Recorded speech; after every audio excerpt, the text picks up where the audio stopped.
Thank you for joining us on ABC 7 at 6. I'm Estela Casas. And I'm Rick Cabrera. An emotional night in El Paso's Upper Valley. Students, teachers, and parents at Lincoln Middle School remember a life cut short.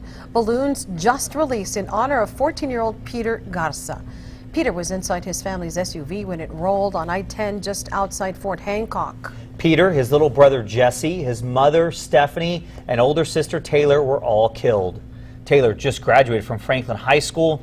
This is a picture her best friend sent us yesterday. Taylor's dad and his 6-year-old sister survived the crash. Her sister survived the crash.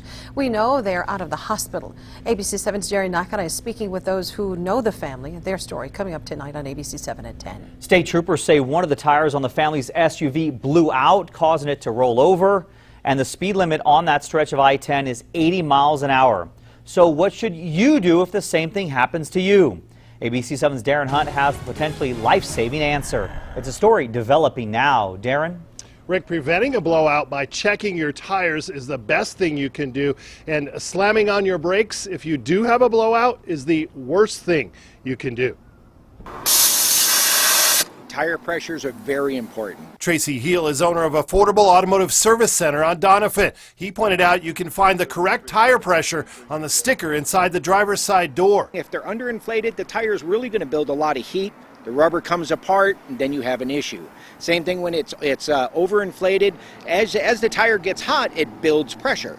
And as it builds pressure, then again, if it's overinflated, you have a problem. Heel said you can prevent many blowouts by simply checking your tires for cracks and wear before taking any long summer trips. We're in Texas, it gets hot.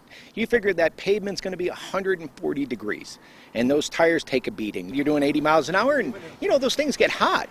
And they start coming apart, and it can be really, really devastating. Probably one of the worst things that can happen to you is at speed blowing a tire. Right, a high-speed blowout, especially in the front tire area, is very dangerous. And one of the big mistakes that people make is that they immediately hit the brakes hard. Tim Sevick is a driving instructor at El Paso Driving Academy, and he took us on a drive to show us how to handle a high-speed blowout. One of the most important things in handling a front tire blowout or any other tire is at higher speeds. What you want to do is firmly grip the steering wheel. It's going to shake.